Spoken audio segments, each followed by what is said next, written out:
مواجهة رقم 30، الفوز رقم 21 حتى الآن الوصل. سنغهور لعامر أمام المرمى، يا سلام!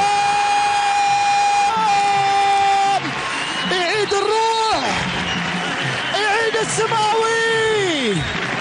سنغهور نزل وعامر قلص الفارق واعلن عن اول اهداف بنياس في مرمى الوصل.